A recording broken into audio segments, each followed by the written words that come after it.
bisa mereka lihat setiap mereka ke kantor, tapi kayaknya mereka ini jarang juga masuk kantor.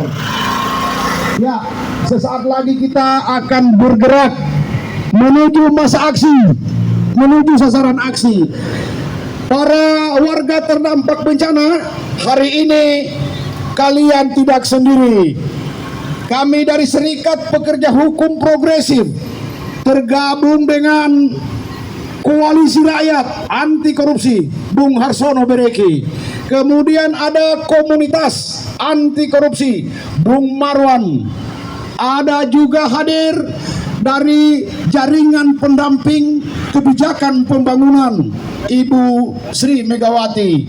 Dan ada sahabat-sahabatku dari Forum Pemuda KII Bangkit Sulteng yang turut bergabung menyemarakan aksi kita kali ini. Baik, dengan mengucapkan Bismillahirrahmanirrahim, sambil menunggu masa aksi yang akan bergabung, ada yang dari Layana, Mamboro, Hutan Kota.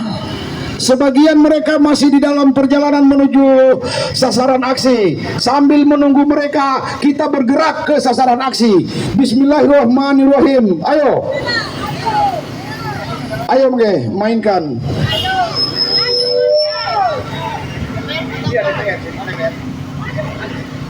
Ke wali kota nanti, habis dari sini.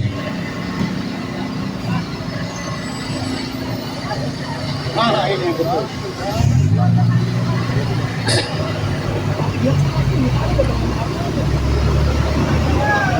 Hidup penyintas, semangat penyintas, mantap.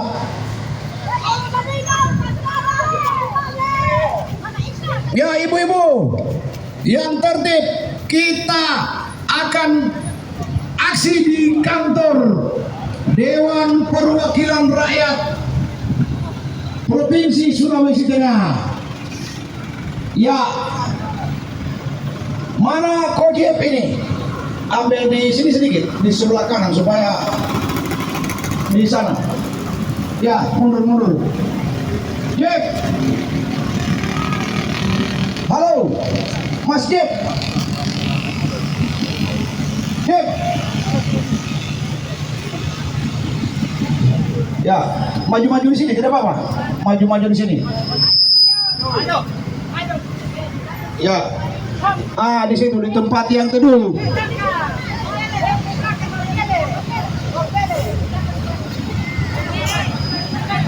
Ya, kasih rapi, kasih tertib. Kita menyuarakan aspirasi secara tertib. JP. Ya, sana Pak Afdal. Kasih kembali dulu baru ulang.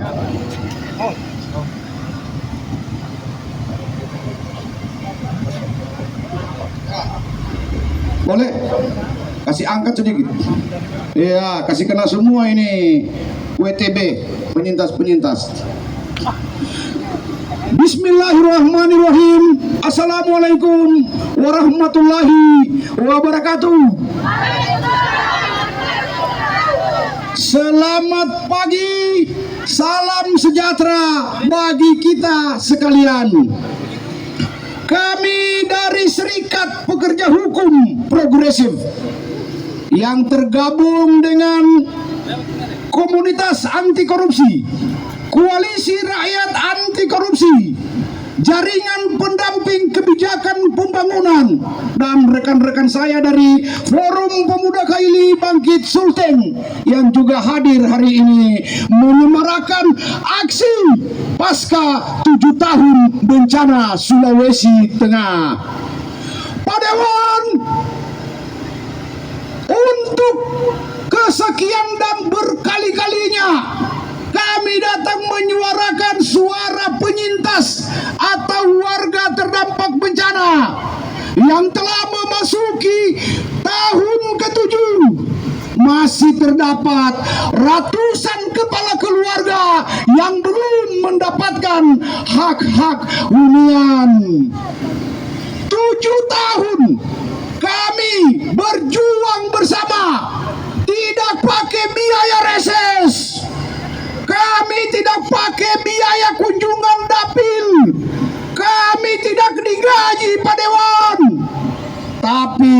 kami peduli dengan nasib-nasib warga terdampak bencana. Dalam catatan saya, sebanyak 14 sumber pembiayaan yang telah dialokasikan pasca terjadinya tragedi bencana gempa bumi, tsunami, dan likuifaksi 28 September 2018 yang silam.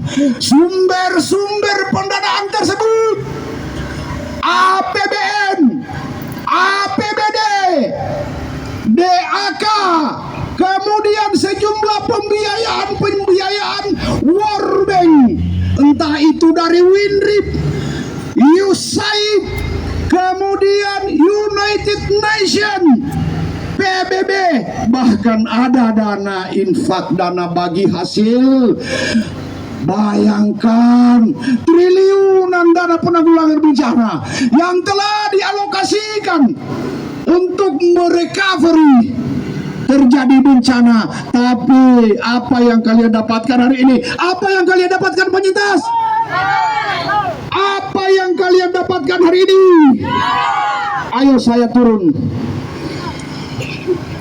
Saya akan bongkar semua masalah-masalah yang ada di kantor ini.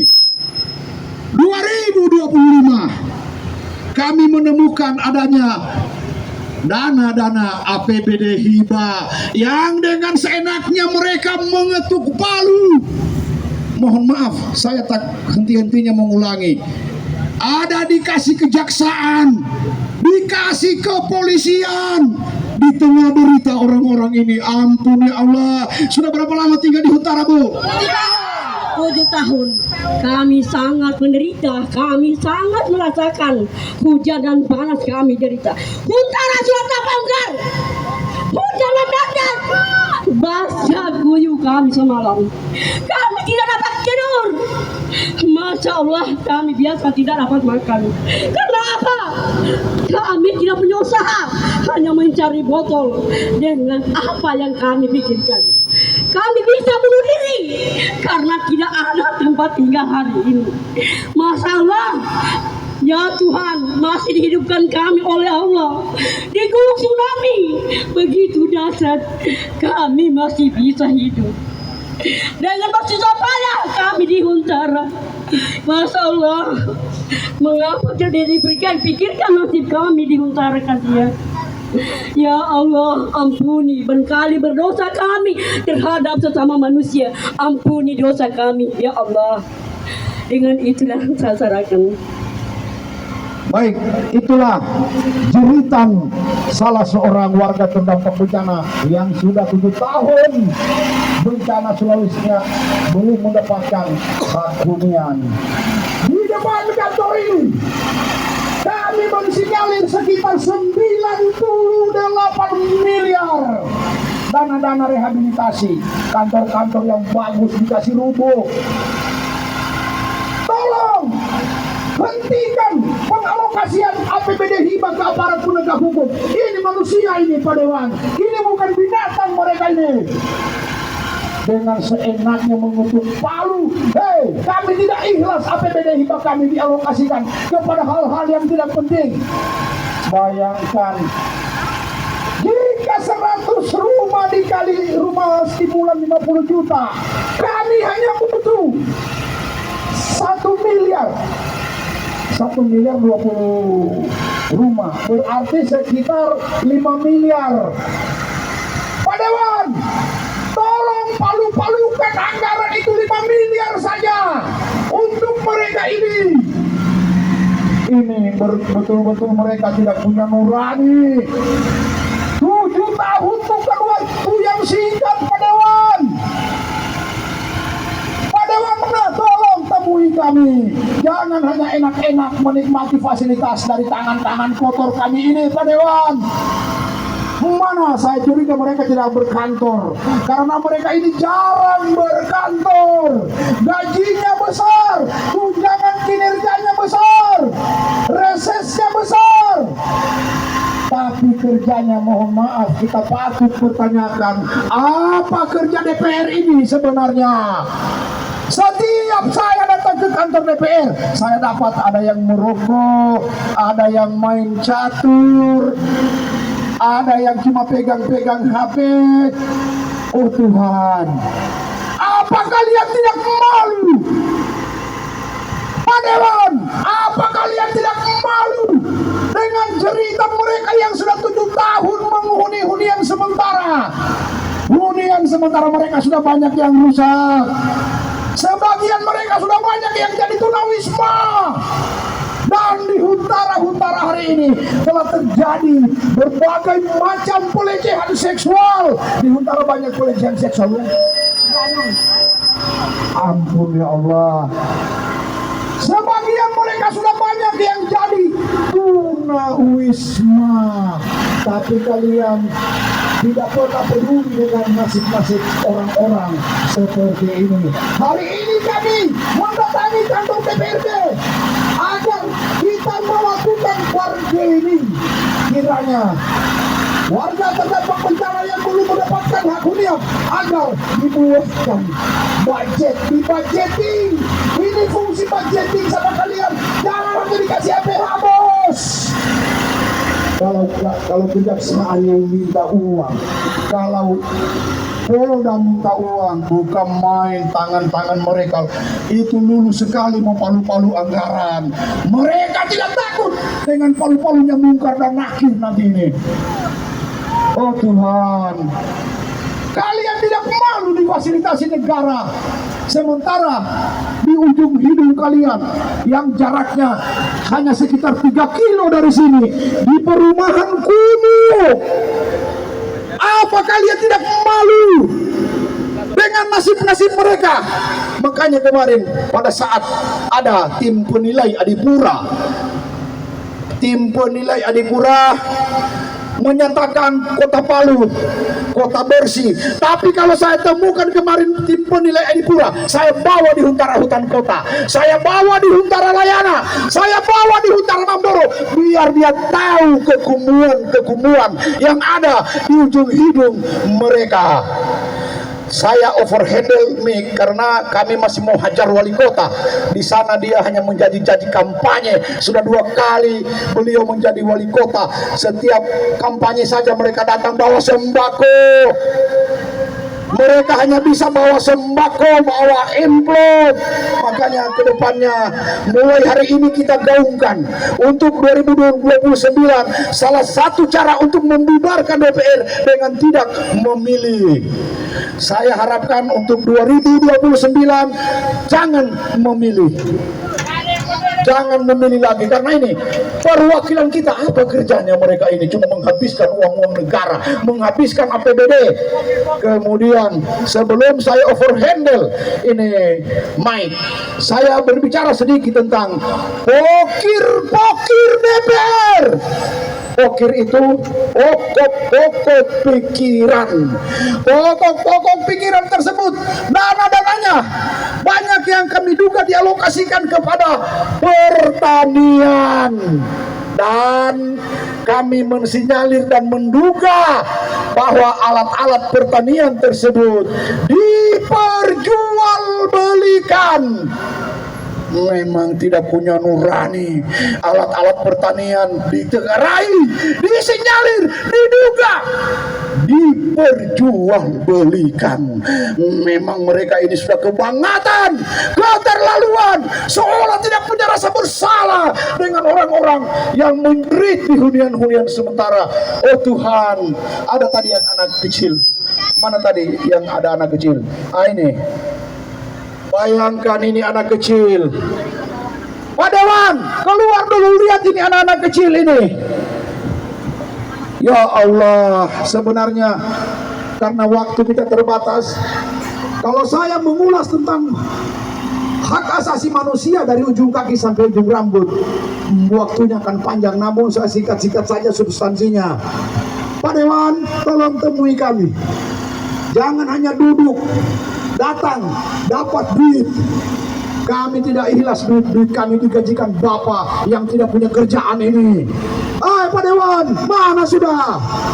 Jangan nanti kampanye baru rame-rame mendatangi mereka. Kalau waktu kampanye, rajin sekali mereka ini datang. Pak Dewan, mana sudah? Atau perwakilan? Banyaknya di sini proyek-proyek yang masih bagus dikasih rusak. Apa tidak sebaiknya dana-dana itu dialokasikan untuk hunian-hunian sementara mereka yang jika dikonversi ke rumah stimulan hanya sekitar 50 juta. Ampun, saya ngeri dengan uang-uang hasil sitaan kejaksaan, hasil sitaan KPK, diposting di televisi, ditayangkan di media sosial. Uang-uang itu menggunung. Bukan main, mereka seolah tidak punya perasaan bersalah, merampok, mengkorup apa yang ada di bumi ini. Sepertinya saya mau teriak sampai besok pagi mereka ini. Pak Dewan, ayo datangi kami. Ada sudah terlalu banyak permasalahan-permasalahan yang tidak bisa kalian tuntaskan. Jadi saya akan overhandle mic ini ke Krak Sulting. Mana Abang Harsono Bereki? Waalaikumsalam. Ini ada Pak Dewan kita sudah menjemput. Terima kasih dan apresiasi kami sudah disambut. Pasca 7 tahun bencana Sulawesi Tengah masih terdapat puluhan warga-warga terdampak bencana yang belum mendapatkan hak hunian. Kami harapkan tolong Bapak sebagai fungsi budgeting menganggarkan mereka ini, Pak Dewan. Ya, ayam saja kita taruhkan rumah, ayam saja kita buatkan kandang. Ini manusia kasihan. Saya tidak sanggup lagi menjelaskan apa derita mereka hari ini. Saya akan overhandle dulu sebelum ada rekan saya untuk melanjutkan orasinya. Terima kasih, Pak Dewan. Baik, assalamualaikum warahmatullahi wabarakatuh. Selamat pagi, salam sejahtera buat saudara sekalian. Saudara sekalian yang saya cintai dan saya banggakan, sebelumnya saya mohon maaf dan juga mewakili teman-teman semua. Saya tadi begitu doakan tidak ada barang kami di DWH di jam 2 untuk tata kondisi. Tapi ketika saya lewat, saya buka ini ada tanya berbeda. Jadi awal kalau agak lama dulu teman-teman, bukan kemudian saya termasuk itu tidak terlalu sudah sesuai. Tapi jika hanya mungkin karena kecepatan dengan kondisi jadwal rapat. Sebenarnya saya juga harus rapat di jam 2 untuk lepas juga tadi dan juga terkait dengan orang ini. Tapi karena ada sebuah kesenian saya adukan karena sementara kewajiban saya juga tidak kewajiban. Jadi saya ingin bagi teman-teman, saya di hadapan Bapak Ibu sekalian dan teman-teman yang kita atas ini kemudian tidak terjadi biar namanya bagaimana program semua jalan. Jadi kalau saya melihat tuntutan ini dan saya, jadi jangan mengatakan bahwa itu adalah politik hati nurani. Saya perkenalkan, nama saya Sandi lagi dari Partai Demokrat dan Komandan Langsung. Jadi kasus-kasus seperti itu juga dia menghadapi. Jadi juga sama dia tidak sekali karena dia harus lagi satu hari juga bukan persoalannya. Dan saya selalu ingin untuk menyikapi dan merespon apa yang menjadi harapan dari Bapak Ibu sekalian. Jadi pada kesempatan kali ini tentu saya sangat merasa prihatin dengan apa yang menimpa saya sejak terjadi proses gempa tsunami yang telah menimbulkan dampak kerusakan yang besar. Bukan hanya bangunan kita, bahkan nyawa saudara-saudara kita telah Allah Subhanahu wa Ta'ala ambil lewat musibah tersebut. Kita doakan mereka yang sudah mendahului kita Allah memberikan tempat yang terbaik isinya, dan bagi saudara sekalian yang hari ini belum merasakan dampak terhadap bantuan apa yang menimpa kita sekalian. Pada kesempatan kali ini saya tidak bisa memutuskan bahwa tapi insya Allah apa yang menjadi aspirasi Bapak Ibu sekalian, mungkin kami dari Komisi 1 dan teman-teman akan bahas bagaimana hukumnya, dan kami akan sampaikan kepada komisi yang lain untuk segera menyikapi apa yang menjadi tuntutan Ibu sekalian. Jadi saya kira hanya saya mengatakan pertama saya berhati, yang kedua insya Allah dengan saya berhadapan seperti ini Bapak Ibu sekalian menyampaikan keluhan-keluhan akan menjadi sebuah motivasi besar bagi saya bahwa rupanya di Sulawesi Tengah ini pasca tsunami kemarin masih banyak saudara-saudara kita yang belum mendapatkan hunian yang layak. Jadi inilah depan semua ini ya. Saya juga bertemu maaf karena saya juga baru di provinsi ini ya. Periode pertama ini rupanya saya langsung berhadapan dengan Bapak Ibu sekalian. Jadi kasus ini Bapak Ibu sekalian ya, saya juga mengatakan di daerah saya juga sama dan selalu berjuang. Sampai hari ini saya belum pernah menyerah untuk memperjuangkan apa yang menjadi aspirasi mereka. Ya.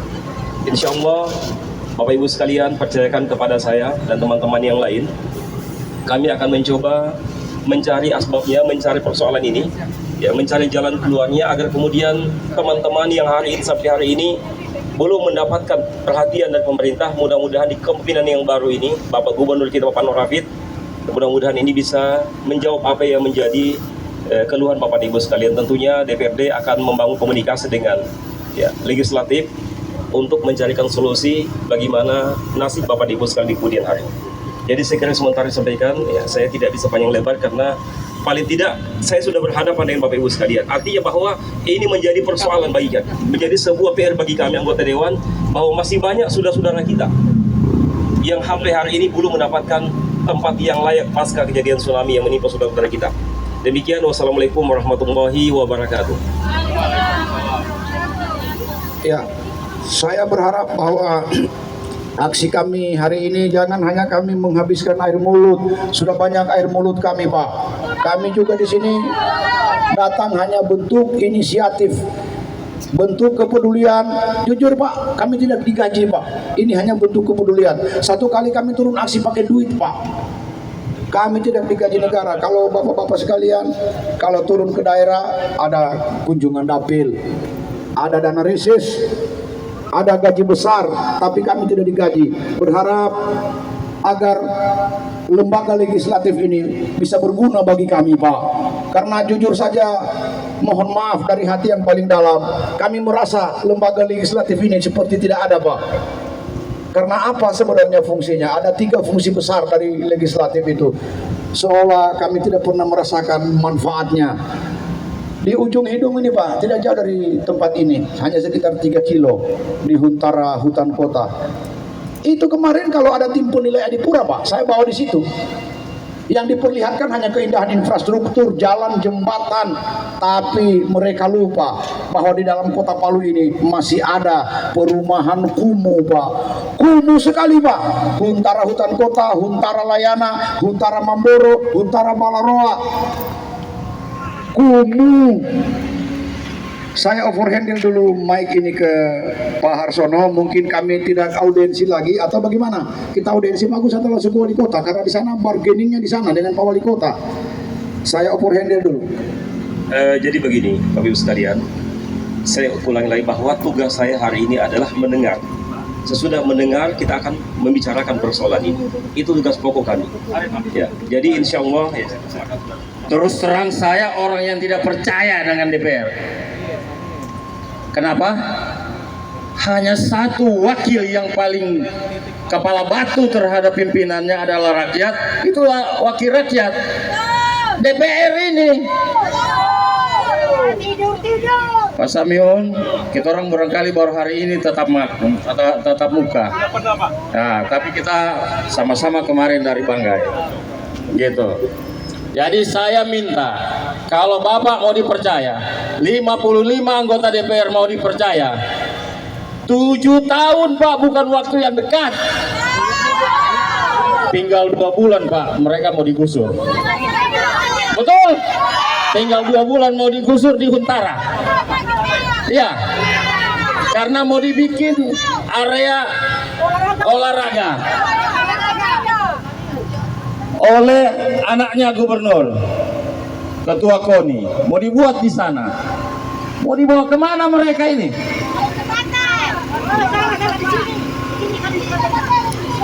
Ingat, ya, kalau kami mau percaya 55 anggota DPR yang ada di sini, realisasikan ini sebelum 2 bulan. Saya pernah buka list di dalam waktu RDP. Saya bilang waktu itu masih 45 orang anggota dewan. Hanya untuk membayar 50 juta saja tanah yang ada di Huntara. Tidak ada satu anggota dewan yang mau berkorban untuk 1 juta. Tidak ada, cuma janji saja semua, Pak Samyun. Makanya kami tidak percaya. Ya.